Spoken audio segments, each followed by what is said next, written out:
Bueno, pues está muy contento de estar con ustedes aquí el día de hoy en Vida 7, la iglesia, en el cine.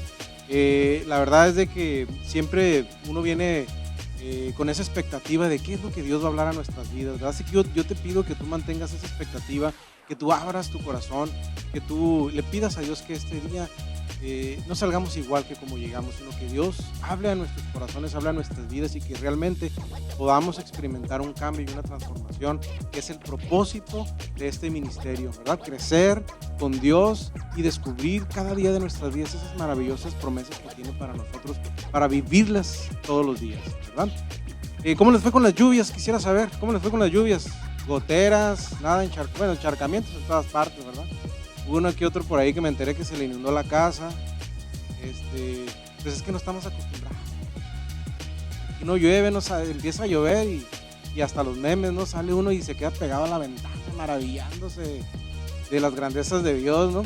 Cuando recién nos casamos y de pronto que venía de esas lluvias que se aparecen una vez al año, ¿no? En Mexicali, yo me ponía en la ventana bien emocionado y le decía a mi esposo, mira, mi amor, está lloviendo. Y mi esposa me quedaba viendo así como, o sea, ella viene de Costa Rica, llueve todos los días, ¿no? Se me quedaba viendo así como que, ¿qué tiene? Me dice, digo, pues está lloviendo, ¿no ves? Y pues, bueno, son cosas que como no son comunes, pues uno se emociona, ¿no? Pero sucede que pues, como no estamos acostumbrados, empiezan las goteras y se hace un tanto cochinero en todo Mexicali, pues precisamente porque no estamos preparados, ¿no? Y es ahí cuando uno piensa, ay, necesito impermeabilizar mi casa, ¿no? Si tuviera otro techo, ¿no? Y eso me recuerda mucho cuando mirábamos un programa, mi esposo y yo hace ya algunos años, bastantes años, no sé si ustedes lo vieron, un programa que se llamaba Hermanos a la Obra. Uy, me encantaba ese programa, me encantaba porque iban las familias bien emocionadas, ¿no? Queriendo comprar una casa y claro, pues miraban una casa y decían, pues esta es la que nos encanta.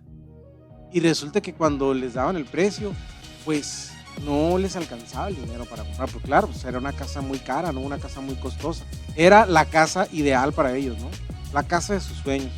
Entonces cuando estos agentes, ¿verdad? Estos dos hermanos, les enseñaban todas las casas, pues terminaban tristes, ¿no? ¿Por qué? Porque no les alcanzaba el dinero para comprar una de esas casas.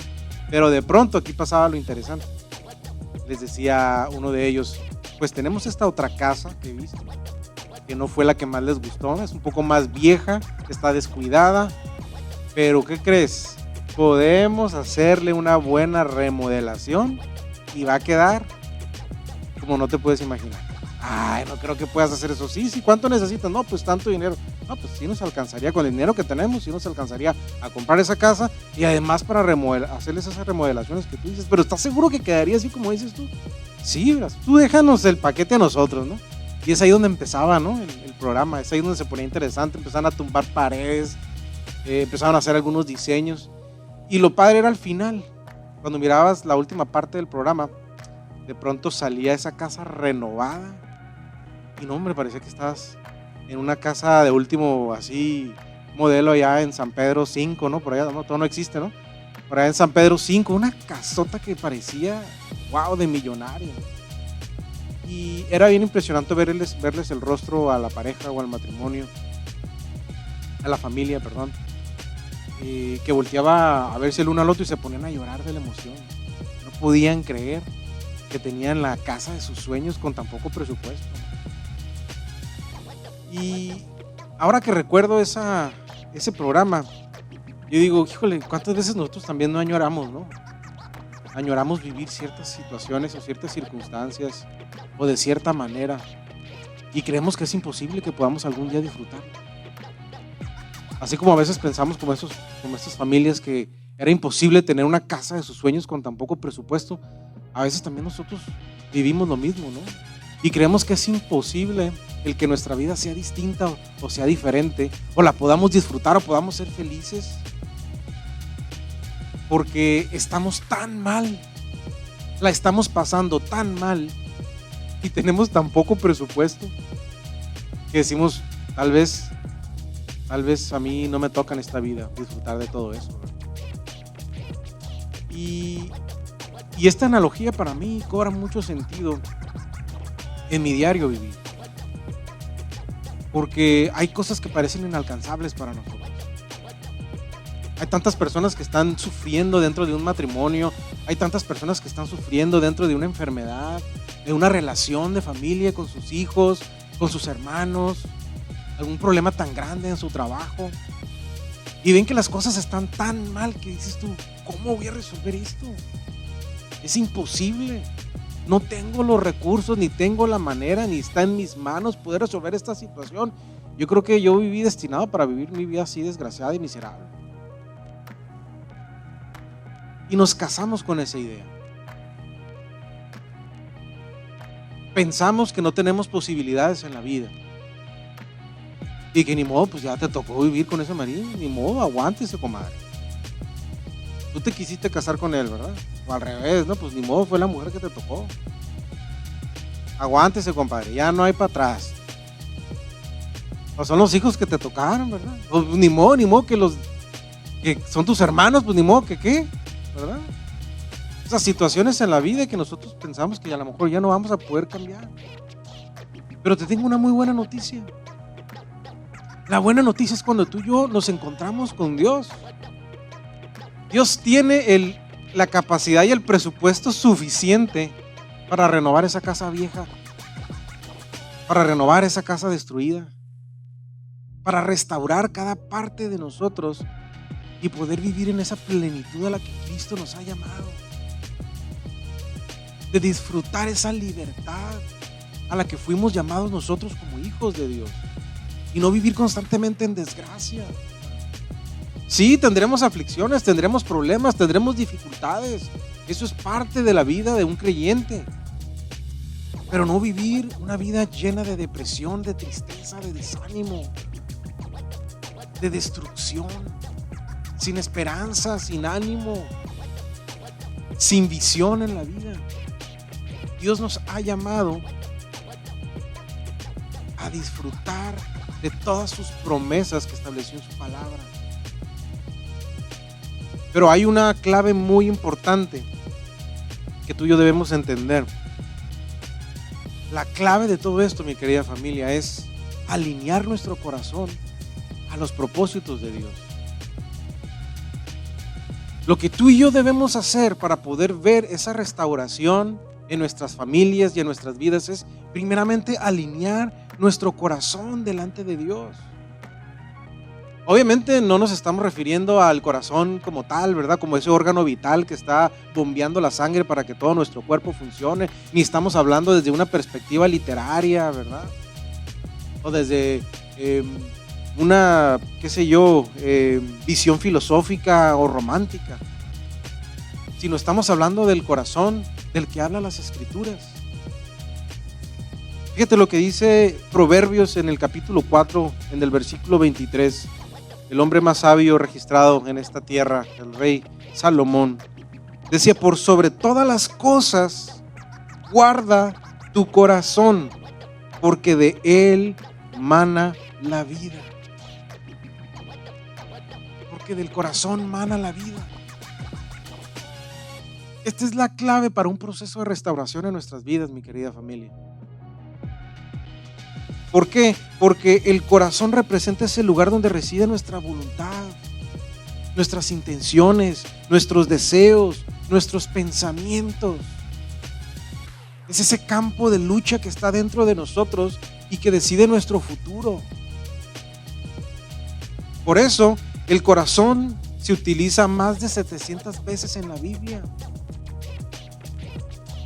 Aparece esta palabra según la versión que utilices. En una versión aparece 750, 760. En otra versión aparece un poquito más de 700 veces. Pero es una palabra que constantemente vemos que se repite y que se utiliza en las Escrituras. ¿Por qué? Porque el corazón es una parte vital para Dios. Nuestro corazón, mi querida familia, es el lugar en donde le ofrecemos a Dios nuestra voluntad, donde tomamos las decisiones, donde podemos ejercer nuestra obediencia a Dios, o donde podemos simplemente alejarnos de Dios. Es decir, ahí es donde nosotros decidimos si queremos vida o si queremos muerte. Por eso dice la Escritura: por sobre todas las cosas, guarda tu corazón, porque de él mana la vida. Por lo tanto, nuestro corazón es lo que nosotros debemos de rendir a Dios. Ya ven que muchas veces utilizamos esa frase de que dices, ¿por qué no abres tu corazón a Dios? O cuando Dios viene y toca tu corazón, ¿verdad? Y constantemente en iglesia incluso utilizamos esa palabra, ¿verdad? ¿Por qué? Porque es una parte central en nuestra vida. Es lo más valioso que hay en nuestra vida. Todos nuestros órganos funcionan y son muy importantes, ¿verdad? Pero si el corazón empieza a fallar, el resto de los órganos también se empieza a descomponer y empieza a fallar. ¿Qué es lo primero que declaran cuando alguien muere? Declaran la hora en que el corazón dejó de latir en un quirófano. ¿Por qué? Porque es el órgano más importante de nuestro cuerpo. Puedes estar en coma, sí, es muy grave, pero tal vez tu cerebro todavía puede reaccionar. Te está fallando un riñón, pues puedes tal vez regenerarse el tejido y después recuperarte, ¿verdad? O tus intestinos o algún otro órgano, pero si el corazón deja de latir, ahora sí que a menos que estés en la misma situación de Lázaro, ¿verdad? Y que el Señor te resucite, te levante. Pero si el corazón deja de latir, el resto del cuerpo ya no puede funcionar. Es que tan importante es para Dios, es el lugar en donde nosotros tomamos decisiones, donde radican nuestros pensamientos. Esa es la naturaleza del corazón del que habla la Escritura. Por eso debemos de estar bien conscientes y bien preocupados de que ese corazón que Dios nos ha dado esté alineado siempre con Dios, porque es el lugar donde nos podemos rendir ante Dios. Hay algo bien interesante en las Escrituras. En el Viejo Testamento encontramos que se preparaba un altar para Dios, ¿verdad? Donde se hacían sacrificios para Dios. Antes de que Jesucristo muriera por nosotros y quisiera el sacrificio supremo y máximo por nuestros pecados, antes los israelitas, el pueblo de Dios, lo que hacían era ofrecer sacrificios a Dios para cubrir sus pecados. Entonces era el lugar más importante, ¿verdad? Donde el pueblo de Dios se rendía ante Dios y le ofrecía lo mejor, ¿verdad? Tomaba la decisión de rendirse ante Dios, preparando un altar en el templo de Dios para ofrecerle lo mejor. Le ofrecían lo mejor de sus ganados y venían como sacrificio ante Dios. ¿Para qué? Para estar cerca de Dios, para que Dios interviniera a favor de su pueblo, para ofrecerle ofrendas a Dios y que Dios se pudiera manifestar en el pueblo de Israel, de que tuviera una intervención, ¿verdad? Y en aquellos tiempos, cuando se usaba, ¿verdad?, preparar altares para Dios y ofrecer sacrificios, había un hombre que seguramente tú has escuchado en alguna ocasión, un hombre llamado Elías. ¿Y quién era Elías? Elías era un profeta muy importante de Dios, que Dios usaba como instrumento para hablarle al pueblo, ¿verdad?, o para hablarle a los reyes cuando andaban un poco descarriados, ¿no? Él era quien les confrontaba, era la voz de Dios diciendo: ¡Ey, estás haciendo las cosas mal! ¡Ey, por ahí no es!, ¿no? Los exhortaba y los reprendía. Claro que no les gustaba a los reyes escuchar la reprensión de hombres de Dios. Y entonces en los tiempos de Elías había un rey que se llamaba Acab. Y Acab era un rey totalmente apartado de Dios. Es más, era muy influenciado por una mujer, ¿verdad?, Jezabel, ¿no? Y este hombre apartado de Dios hizo que el pueblo se rindiera ante un Dios falso, ¿verdad?, que le pusieron Baal. Incluso había sacerdotes que ofrecían sacrificios a Baal. Esto era una abominación para Dios. Estaban adorando a un Dios falso en lugar de ponerse a cuentas con el Dios vivo, el Dios de Israel, Jehová de los ejércitos. El pueblo andaba perdido en la idolatría. Y claro, el papel de Elías era confrontar al rey. Pero había 400 sacerdotes que adoraban a Baal y todo el pueblo, ¿verdad?, estaba rendido ante Baal. porque el rey estaba lleno de maldad y estaba haciendo todo lo contrario a lo que Dios enseñaba en su palabra. Entonces Elías se molestó tanto y dijo: ¿sabes qué? Voy a armarme de valor, porque Dios le habló. Yo voy a armarme de valor y voy a confrontar a esos 400 sacerdotes que le rinden a su Dios falso llamado Baal. Y les voy a decir que hagan lo que tengan que hacer para que se manifieste su Dios, a ver si es cierto que existe. Y yo voy a hacer lo mismo. Yo voy a invocar a mi Dios y voy a ver cómo Dios se manifiesta, y caerá fuego sobre el altar desde el cielo para que vean cuál es el Dios vivo al que yo sirvo. Era la única manera en que miraba él que podía convencer al pueblo de que estaban haciendo lo incorrecto y demostrarle al rey que estaban sirviéndole a un Dios falso. Y entonces dice la escritura en Primera de Reyes capítulo 18 a partir del versículo 30, dice: entonces Elías le dijo a todo el pueblo: acérquense, y así lo hicieron. Como el altar del Señor estaba en ruinas, Elías lo reparó. Fíjense bien esta parte tan importante de la escritura. Como el altar del Señor estaba en ruinas, Elías lo reparó. Lo primero que hizo Elías antes de invocar a Dios, su manifestación y su intervención, ¿verdad?, en ese lugar, fue reparar el altar de Dios.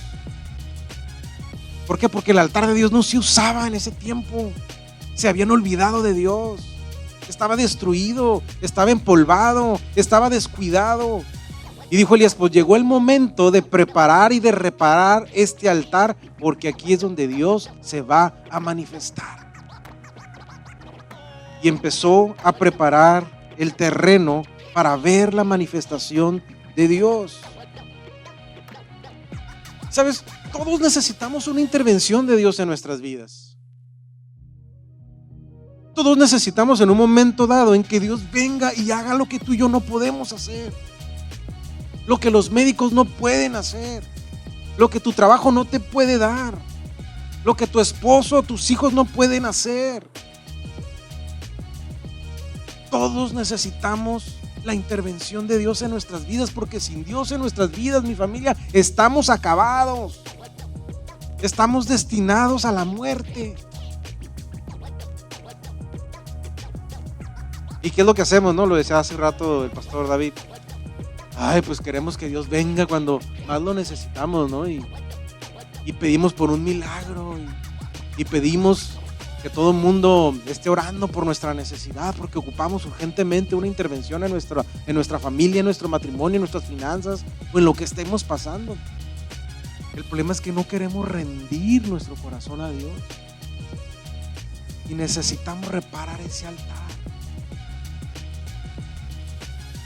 El altar aquí representa el corazón de nosotros. ¿Cómo está tu altar? Es la pregunta. Queremos ver la manifestación de Dios, pero tenemos nuestro altar ahí empolvado. Lo tenemos descuidado. Y necesita una reparación. Porque antes de la intervención de Dios, nosotros necesitamos rendirnos. Necesitamos entregarnos por completo a su voluntad. Necesitamos decirle: Dios, aquí estoy, Señor. Sé que no he hecho las cosas bien. Y entonces empezamos a preparar nuestro altar. Empezamos a reparar nuestro corazón para que venga la intervención que necesitamos de parte de Dios.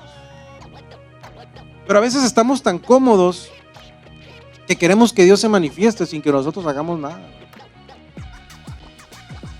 Queremos las cosas como el microondas, ¿no? Metemos las palomitas y en 3 minutos esté y se resuelva lo que queremos.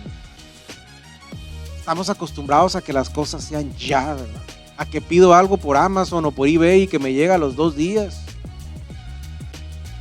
Pero Dios no opera así, mi querida familia. Dios necesita que tú y yo preparemos el altar y que quitemos todas esas cosas que están estorbando para que Él se pueda manifestar. Y esta es una enseñanza muy grande que nos trae el profeta Elías. tiene mucho simbolismo esto que Él preparó. Preparó el altar para que estuviera listo y digno para la manifestación maravillosa de Dios. Todos queremos bendiciones, todos queremos que Dios intervenga, todos queremos que Dios haga las cosas que nosotros anhelamos o deseamos, pero necesitamos hacer nuestra parte.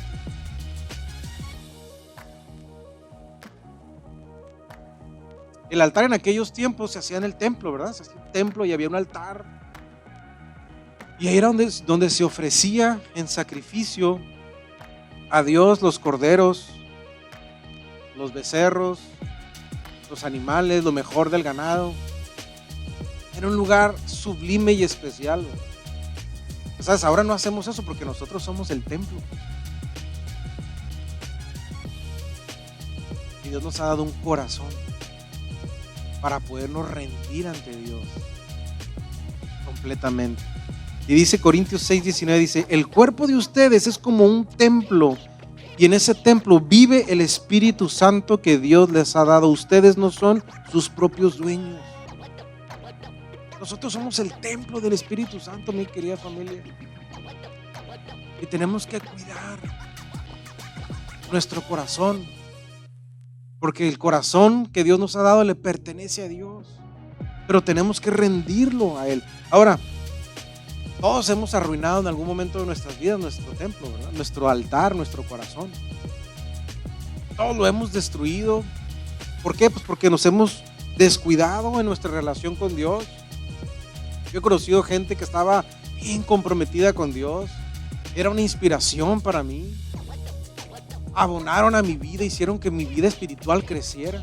Y por diversas situaciones que a lo mejor desconozco, se fueron alejando poco a poco de Dios. ¿Por qué? Porque descuidaron su relación con Dios. Se enredaron en las cosas de la vida, en las cosas de la carne, como se dice. Y le dieron entrada a cosas que no agradaban a Dios. A lo mejor no fue un salto de la noche a la mañana, pero fue poco a poco, entrando el pecado a sus vidas, hasta que se enfriaron y se olvidaron de cuidar y de guardar su corazón a Dios. Por eso nosotros debemos de estar conscientes de que lo más importante debe ser tu relación con Dios. Que tu relación con Dios nunca merme, sino que siempre crezca. ¿Cuántas veces pasan días o incluso a veces semanas y no leemos ni un solo versículo? Es que la palabra de Dios es la que nos trae esa esperanza, ese conocimiento para enfrentar las pruebas y las dificultades que se nos presentan en la vida. Que cuando no sabes qué hacer, de pronto se te viene ese versículo a tu mente y fortaleces tu fe. Pero cuando dejamos de leer su palabra, cuando no somos capaces de ni siquiera leer un versículo diario en nuestras vidas, nos vamos quedando sin recursos para enfrentarnos a esa realidad difícil que tenemos que vivir. Y que si no tenemos las herramientas más poderosas que son la palabra de Dios, pues nos vamos haciendo más débiles, familia. Y poco a poco nos vamos alejando de Dios. ¿Cuántas veces no ha pasado el tiempo y cuándo fue la última vez que oré? Híjole. Yo creo que hace como 3 meses que no me pongo a orar, que no hablo siquiera con Dios. Entonces, esos pequeños detalles son los detalles que nos van alejando y que en los cuales empezamos a descuidar nuestro corazón delante de Dios. No sé cuántos de los que están aquí han ido al gimnasio o van al gimnasio, pero sé que cuando vas al gimnasio el primer día pues vas bien emocionado, ¿no? Y el segundo día pues también, ¿no? Ya hasta el tercer día ya hasta le haces así, ¿no? Y todo en el espejo como si en 3 días te saliera gato, ¿no? Y va uno bien entusiasmado y al mes pues ya te sientes como Arnold Schwarzenegger, ¿no? Aunque estés bien huilo, ¿no? Pero tú te ves y empiezas a tomar hasta proteínas vitaminas y ¿qué? Se me olvidaron, melanina, creatina, no me acuerdo qué me dijeron por ahí. Melanina, no, nada que ver. Calcio, ¿no? Y de pronto, por alguna razón, dejas de ir al gimnasio porque tuviste una reunión y luego al día siguiente tuviste un compromiso y luego después se atravesó algo en la escuela de los niños y luego la junta para padres y cuando menos pensaste que ya pasaron 4 o 5 días, ya se te hace bien difícil regresar al gimnasio. ¿Por qué? Porque le perdiste el ritmo, ¿verdad? Y te sientes como que vas a empezar de cero otra vez. ¿Sabes? Muchas veces eso nos ocurre, ¿verdad? Cuando dejamos de ejercitar nuestra fe, nuestra oración, nuestra lectura de la palabra, nos empezamos a dejar y empezamos a descuidar esa parte tan importante para Dios. Fíjate, todo comienza a veces de manera tan sutil y de manera tan inofensiva. Isaías capítulo 30, versículo 13 dice: por tanto, os será este pecado como grieta que amenaza ruina, extendiéndose en una pared elevada, cuya caída viene súbita y repentinamente. Es que yo no sé qué pasó, ¿sabes? De la noche a la mañana perdí mi familia, perdí mi trabajo, no me lo esperaba. Bueno, hay cosas circunstanciales, ¿no? En el trabajo, pero muchas veces son cosas que nosotros permitimos que sucedieran, que nosotros descuidamos. Ciertas responsabilidades que se fueron acumulando hasta que tronó la cosa. En todas las áreas de nuestra vida eso es lo que también sucede. Cuando empezamos a descuidar lo más importante, aunque sean en pequeñas partes, al final de la jornada te cobra factura. Porque es como una pequeña grieta que va creciendo, y cuando menos piensas y menos te lo imaginas, trácatelas. Se cae la barda, se cae nuestra vida, caemos de golpe seco, ¿no? Y nos quedamos aturdidos por lo que estamos viviendo en ese momento. ¿Por qué? Porque permitimos que esas pequeñas grietas empezaran a crecer en nuestras vidas. Empezamos a descuidar lo más importante. Y era tan sutil, ¿verdad? Porque no es como que se hace así en un solo segundo, sino que va avanzando poco a poco para no advertirte que el peligro es inminente. Pero así opera el pecado. Así opera cuando nos descuidamos y dejamos que nuestro altar se empolve con las cosas del mundo y con las cosas de la vida. Cantares capítulo 2:15 dice: agarren las zorras pequeñas que arruinan las viñas, pues nuestras viñas están en flor. Esto hace semejanza como a esos pequeños pecados que a veces permitimos que entren en nuestras vidas, ¿no? Pequeñas mentiritas, ¿no? Esas mentiritas piadosas que al cabo que mi esposa no se va a dar cuenta. Ahí yo me volteé a ver de chinita y se le hicieron los ojos grandes, ¿no? Pequeñas mentiras que al cabo que no se va a enterar mi papá. Yo me sé su firma. Antes se usaba, ¿no? Que te firmaba la boleta. Ahorita ya no, pues ya le mandan la boleta por correo, ¿no?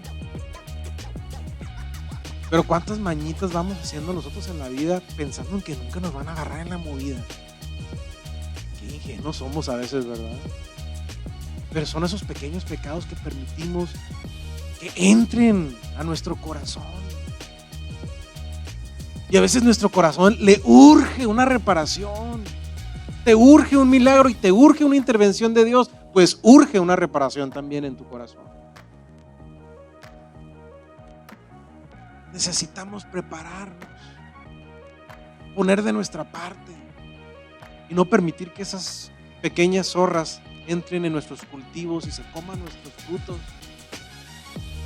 Lo hacen de manera tan sigilosa que tú y yo no nos demos cuenta, pero cuando menos pensamos ya se llevaron medio sembradío y las pérdidas son grandes. Captura esas pequeñas zorras que están queriéndote robar la bendición de Dios. La pregunta es, ¿cuáles son esas pequeñas zorras que están rondando tu vida espiritual y que han dañado tu corazón, que han fracturado el altar de Dios en tu vida? Creo que Dios nos está hablando. Creo que Dios nos está mostrando con claridad cuáles son esas pequeñas grietas que debemos atender antes de que venga la ruina. Hagamos nuestra parte, familia. Claro, todos los que estamos aquí venimos lastimados. Venimos con un corazón destrozado, tal vez. Venimos sin esperanza por todas las situaciones que hemos tenido que vivir y que hemos tenido que sufrir en nuestra familia, en nuestro trabajo, en nuestra vida personal. Fracasos tras fracasos. Pues decir, Luis Ángel, es que yo tengo ya mi altar muy deteriorado. Y de veras yo no veo que pueda haber una solución a eso.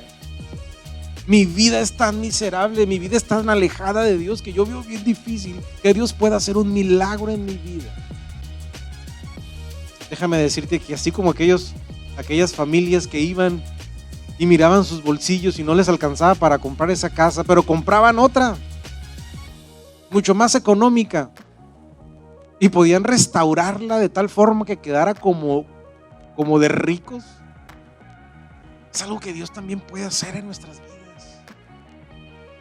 Aunque tu presupuesto no te alcance ni para pintar la puerta, Dios tiene todo el recurso disponible para ti. Y se llama misericordia. Se llama amor. Se llama compasión.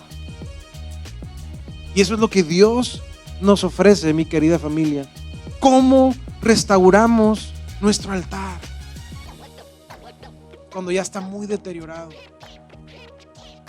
¿Cómo levantamos ese altar que está hecho pedazos?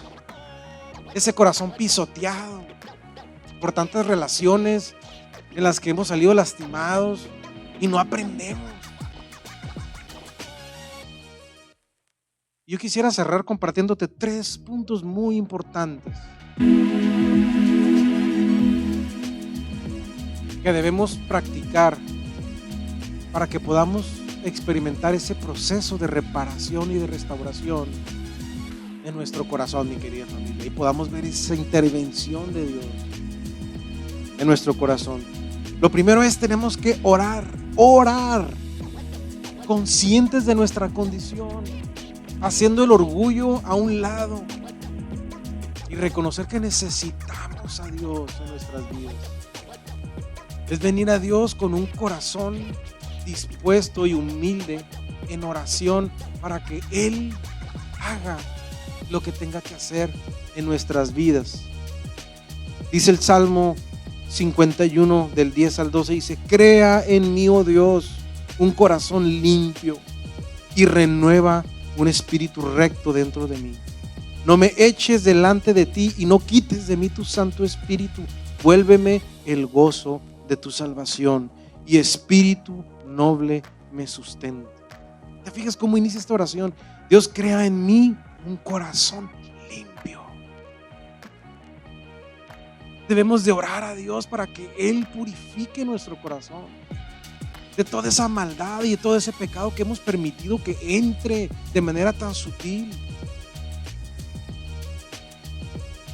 Debemos de pedirle a Dios que Él nos llene con su misericordia y purifique nuestros corazones. ¿Sabes? Por eso es bien importante involucrarte, por ejemplo, en los devocionales de 21 días o ir a un grupo link. Si no estás al día, no importa que no estés al día. Si no te has metido al grupo de WhatsApp que tenemos de los 21 días de devocionales, anótate, acércate en la entrada y diles que te agreguen. Es una excelente oportunidad para que Dios te hable, para que Dios te sane, para que Dios te restaure. Cada día podemos aprender cosas maravillosas de su palabra. Pero hay herramientas, hay formas. Déjate ayudar, porque Dios es el más interesado en hacer una intervención en ti. Pero necesitas orar y abrirle la puerta a Dios para que Él entre y haga lo que tenga que hacer. Punto número 2. Necesitamos cambiar. Necesitamos tomar decisiones sabias. decisiones correctas. No solamente es orar y venir delante de Dios y, ay Dios, perdóname, ayúdame, estoy tan mal. Pero queremos seguir viviendo en el pecado.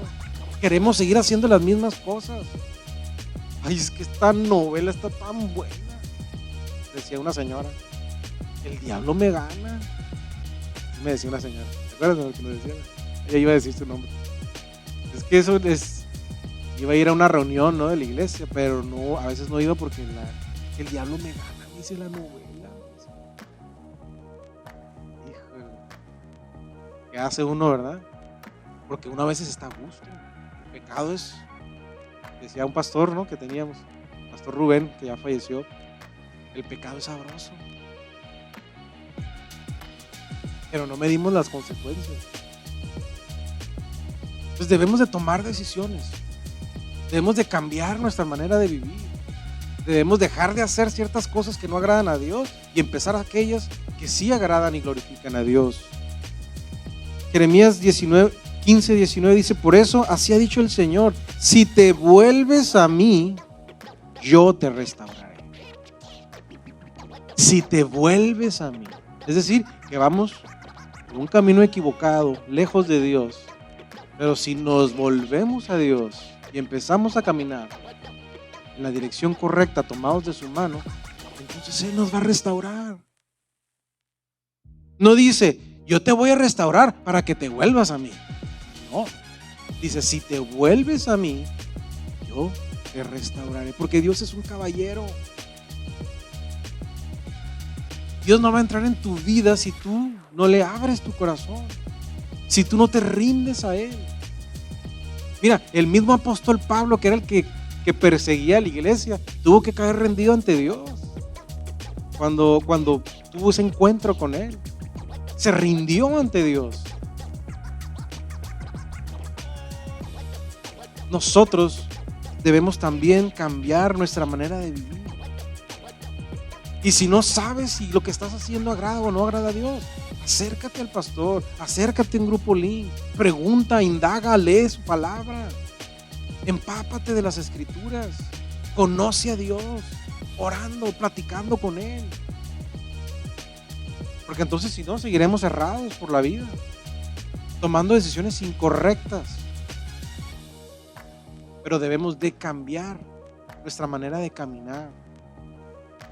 Y punto número 3, debemos de creer.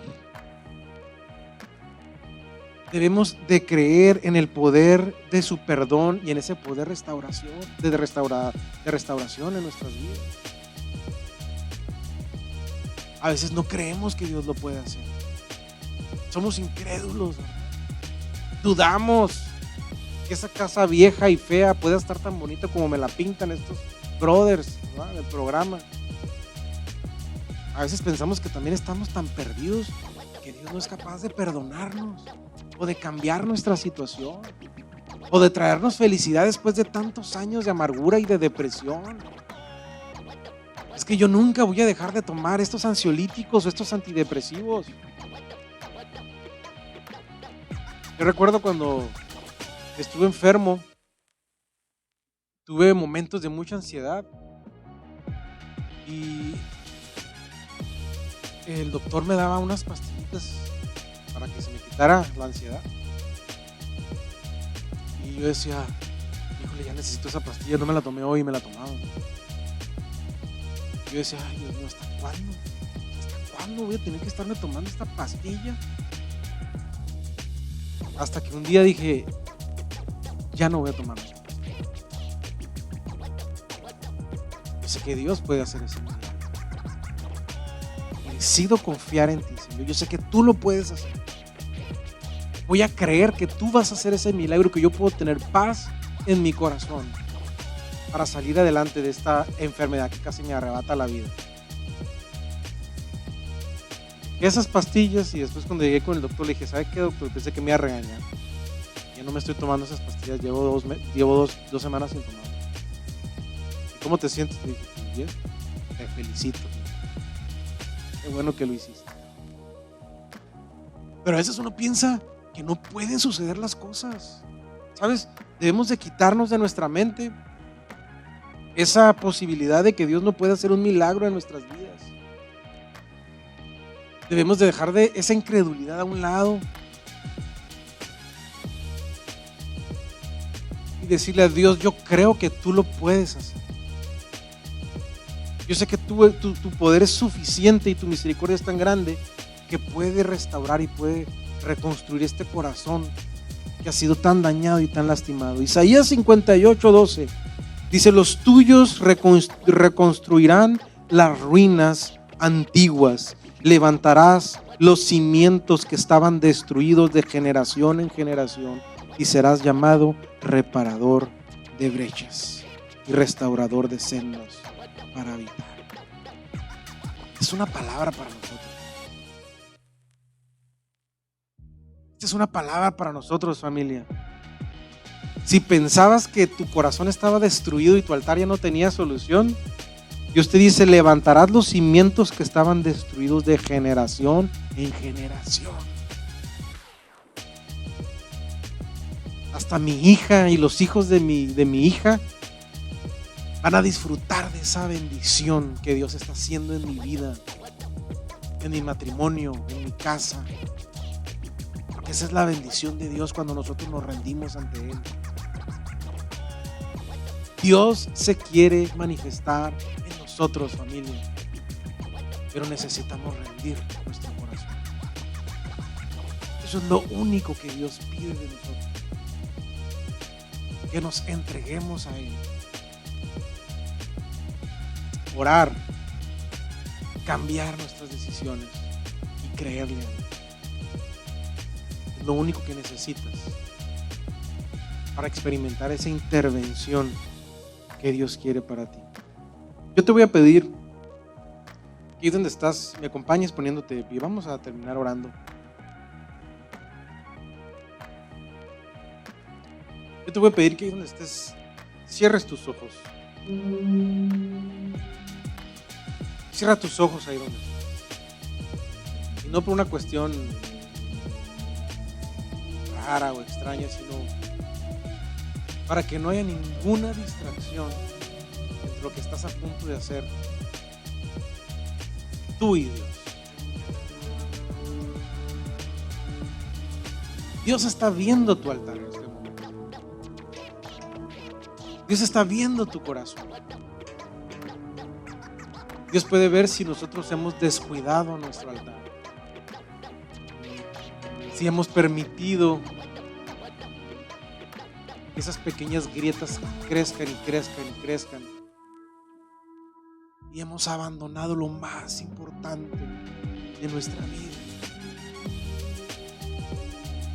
ese corazón que le pertenecía a Dios se ha alejado. Pero hoy es la oportunidad que tenemos de repararlo y de presentarlo delante de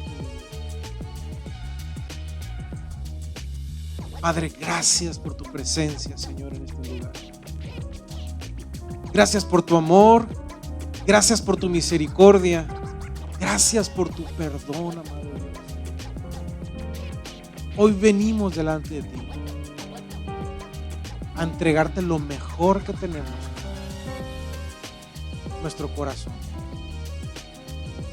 Ese corazón que muchas veces lo hemos entregado a la avaricia, a esos trabajos que lo único que nos han traído es mucho estrés, cambiando el tiempo de nuestra familia. ¿Cuántas veces hemos entregado este corazón, Señor, a esa persona que solamente lo pisoteó y lo lastimó? Y seguí buscando a lo largo de mi vida, quiero entregarle mi corazón y solamente fue pisoteado y solamente fue herido y mi corazón está quebrado porque me he alejado de ti, porque no he hecho lo correcto. Pero hoy venimos ante ti, mi amado Padre, para pedirte que repares este altar, que restaures de donde emana la vida, Señor, porque ya no podemos en nuestras fuerzas y no tenemos los recursos para lograrlo.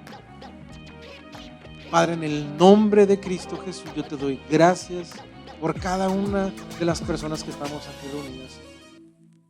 Y te pido, amado Padre, que tu Espíritu Santo, Señor, la presencia de tu Espíritu Santo que está aquí, inunde, Señor, cada uno de nuestros templos. Nos llene, Señor, desde los pies hasta la cabeza, Señor. Y que podamos rendirnos por completo de una vez y por todas. Porque hemos estado jugando, Señor, a los cristianitos. Hemos estado jugando a que creíamos en ti, Dios, pero no nos habíamos entregado. Y hoy, Padre, necesitamos tu intervención. Y así como Elías preparó ese templo, Dios, y oró al Dios de los cielos, y vino esa columna de fuego que cayó sobre ese altar, Señor, y se manifestó ante todo el pueblo. Así también, Señor, veremos tu intervención en nuestras vidas. En el nombre de Jesús, te damos gracias, Señor. Amén, amén y amén. Familia, que tengan un bonito domingo, que Dios los bendiga, que pasen un excelente fin de semana.